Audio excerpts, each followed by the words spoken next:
Okay, and so let's see. Let's take Grok has been waiting. Grok is from the USA. And hi, Grok, what's your question? My question is, how do transgender people know they're transgender? Yeah. Well, Fair that's a question. How do I cis guess, people know they're cisgender? yeah, that's kind of what I was gonna jump in with. Sorry. It's one of those things where it's gonna be different for everybody. yeah. I mean, was there an Do age you have that a you? personal connection to Yeah. this? Sorry. Um, sort of. I've always grown up thinking that men and women were supposed to be treated equally, and I never saw gender as something that was like very important. So Well, I've always thought of myself as more like agender or non-gendered as I was growing up, but it's not really an issue, and I just don't think it. I like cisgender. You ask, how do I know I'm cisgender? Well, I think that question is redundant.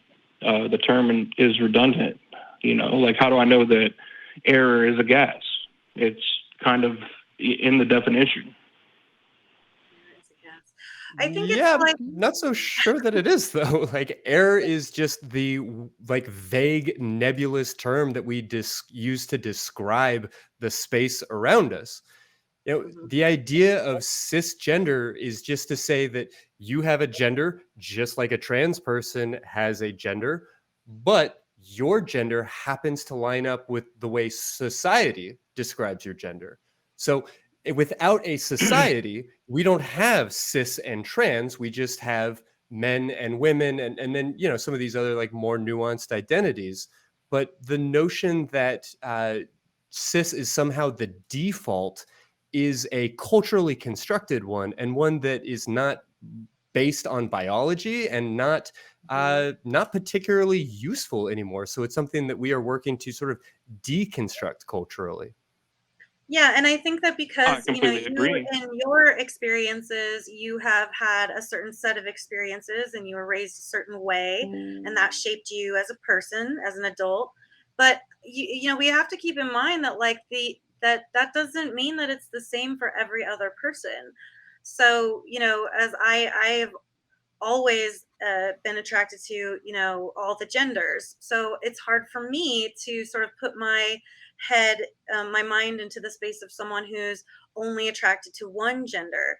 But that doesn't mean that I'm incapable of like having empathy for that person. It's just like I can't really relate to that, but I still can have empathy for that experience. I can just realize that that's a valid way of being, just because it's not something that like I personally can relate to. Do you Mhm. know what I mean? Well, I would say that sexual attraction is a little more nuanced than gender. 100% agree. But the idea that gender is a socially constructed idea. So what does it mean to be a gender? What are you identifying as when you say I'm a woman or I'm a man? How does that relate to yourself versus the societal definitions of gender? So, I don't know if I'm understanding you correctly or not, but you let me know. Sometimes I've had conversations with my brother where he's asked me questions, kind of trying to understand more about my experience as a non binary person. I don't really strongly identify with masculinity or femininity in either way. And he has asked me before kind of about this question of, well, if it's socially constructed, is it real that you're non-binary? If gender's not real, is your gender identity real? I don't know if that might be what you're asking. And he's asked me before, well, if we had grown up in different circumstances in a household that wasn't so strict about gender roles and that didn't force femininity onto you, do you think that you would have grown up and identified as non-binary? And my answer to that had to be, well, I don't know, because my experience is what it is. I can't say what I would be like if I had had a different one. But I think that it's a good point to some extent, in that, yes, gender is something that is to an extent made up, in that it's whatever the society says about it in the time and the place that you grew up does define what the meanings of those terms are for you. And so your internal sense of identity and your external expression of gender is always going to be a reaction to, a response to those categories that are set up in the society that you're living in. So if you lived in a different place in a different time that defined genders in different way, maybe you would fit into a different box.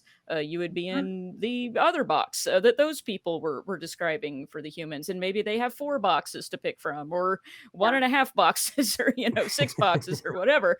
Sure. So it's not a real thing, in the sense.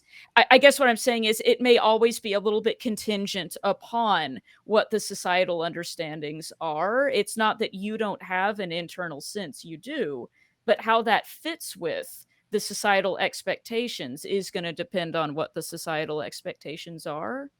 Does that Hmm. speak to Right. Yeah. But I'm it at looking at all? it scientifically. I want to Yeah, know so am I. scientifically, how can you say you're a man in a woman's body or vice versa? We don't, right? Like, Because if my view you on have like, a, like an, I'm gonna go ahead and jump in, Grok, because I don't want to talk over you, and I don't want to have the social sciences dismissed as not being sciences, because Yeah. when we're talking about gender, we are talking about a social construct. It's not. It is, like Kara is saying, made up in the same way that money is made up, in the same way that, like, the concept of nationhood is made up. Like, Yeah. Russia's not real. It's just a, line that we have drawn on a map socially, right? It's not a hard science kind of real. It's not a physics kind of real, but Russia is very much a real place. So that's an important thing to hold on to here, and to recognize also that that notion of a man trapped in a woman's body, and vice versa, is just remarkably ignorant of the actual experiences of actual trans people. I'll pull back and let y'all weigh in, and then we can take Grok off mute and jump back into the conversation. Yeah. Yeah, I mean, you nailed it, of course. But that's I lost my thought. Please carry on. Sure, sure. Yeah, no, absolutely. No, I really think, yeah, Christy, you described it really well. And something else that I'm hearing a little bit of, Hmm. something that I struggled with too, again, sometimes some of us grow up hearing definitions being described in such a way that makes it more difficult to understand the concept, because I know there are a lot of people that will say, for example, well, sex and gender are 2 words that refer to the same thing. And if that were true, it would be really hard then to say that, well, my sex is this, but my gender is something else, because if those 2 things were one and the same, you couldn't do that. But I do want to make the distinction as it is described in the sciences, which I have studied extensively. Am considered an expert. I don't call myself an expert, and I'm not, an expert on anything. But if we're going to call people out on you're not reporting the science, what we are describing here is consistent with the social sciences and the biological sciences, and I want to make a distinction between the biological sciences and the social sciences here as it relates to sex and gender. A lot of times when we're talking about sex, we're talking about physiological characteristics, whether it's genitalia, whether it's chromosomes, whether it's hormones, all those kinds of things. When you're talking about sex, that's a lot of times what people are referring to when they say, I was assigned female at birth, or I was assigned male at birth. It's usually referring to those things. Um, Well, There's and a little bit more to interrupt squishiness you, in there. yeah, Yeah. I apologize for interrupting what you're saying, but even that, like that notion of assigned is a social one based Mhm. on the perceived congruence of Right. gametes, of chromosomes, Right. of hormones, even though those things may or may not actually line up in a binary way. And that happens all Exactly. the Yes. time. We have this. Yeah, there's this sense, I think, of comfort we get from, being able to say, according to science, it's X. Well, science isn't actually that precise a lot of the time. Yeah, And it turns out there's a lot of people whose external body parts don't necessarily align with what we would expect their chromosomes to be based on what they exactly. have or what their hormone levels might be based on those Mhm. things. So that is already in and of itself a little bit squishy and not binary. There are intersex people. There are people that don't fit neatly into what we expect the categories to be for biologically male or biologically female, heavy air quotes. That's already ambiguous. Set that aside for a second and go to gender. That's the social part. That's the part that has to do with how we express ourselves externally as well as how we identify inside of ourselves. Like how do I make my voice sound when I speak to people? How do I dress? How do I cut my hair? How do I feel? That's the part that people are talking about when they're talking about gender.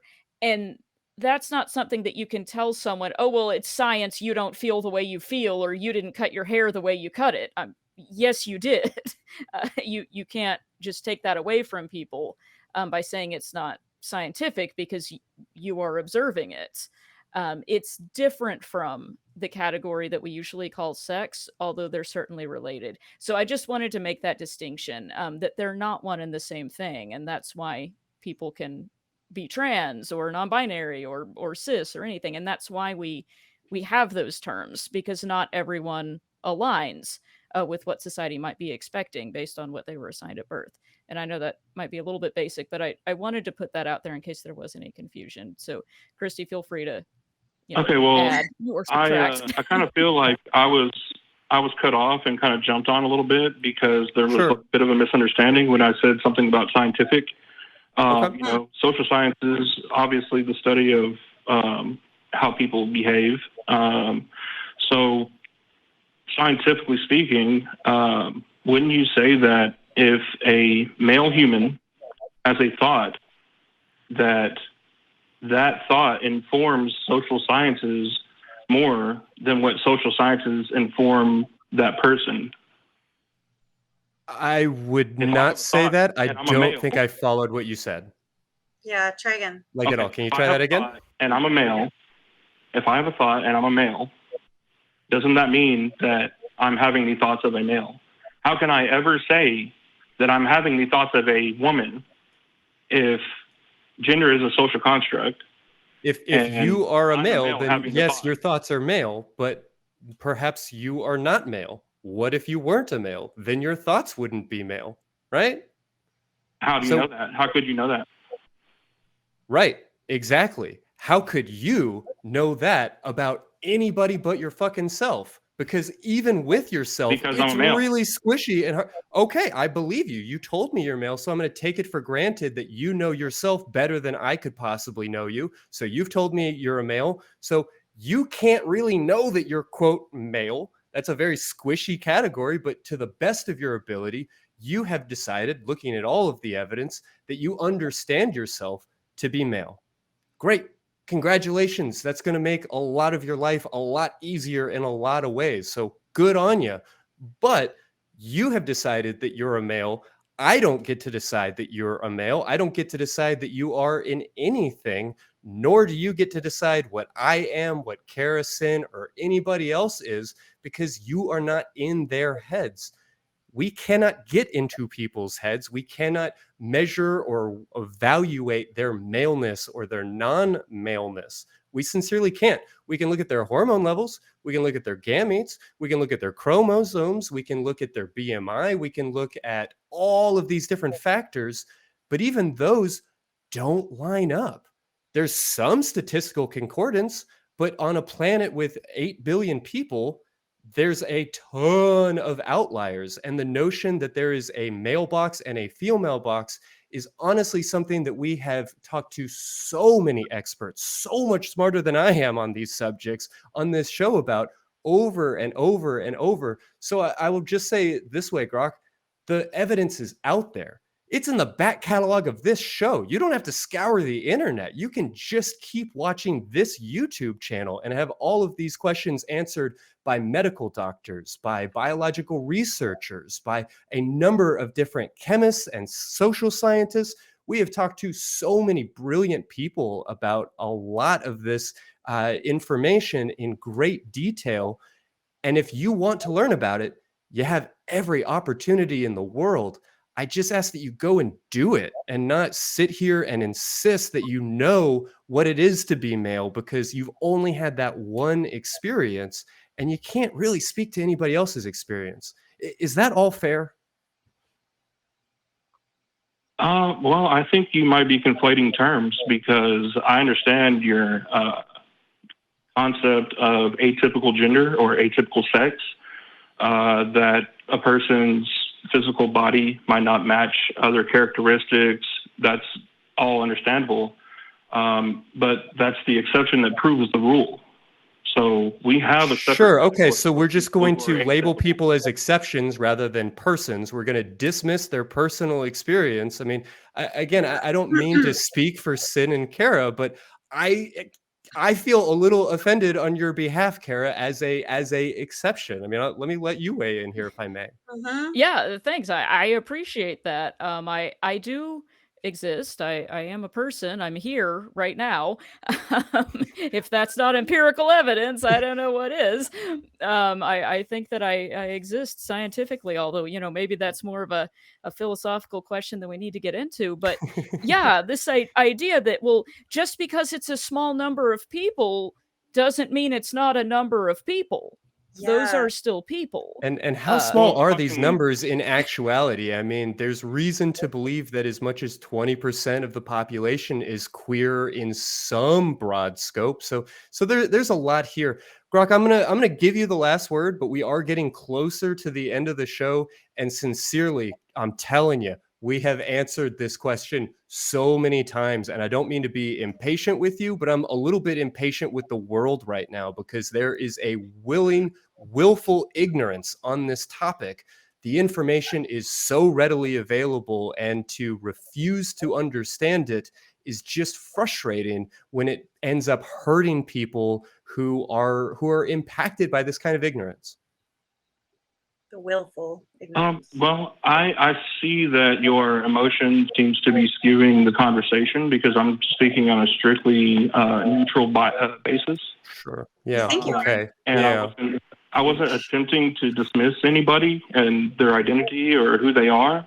And I just want to, put it like this. If I have a machine that makes white squares and black squares, and one day I find that there is a gray square in the pile, does me identifying a gray square and saying that is an exception to what the machine normally does, is that now disregarding the white and black squares? Or am I disregarding the gray square because I am saying that it's supposed to be white or black? And I'm really excited for you to go back and watch this clip after the fact, Grok, so you can hear how you sound to us here. I appreciate your attempts at civility, but I think we're going to leave it there for tonight.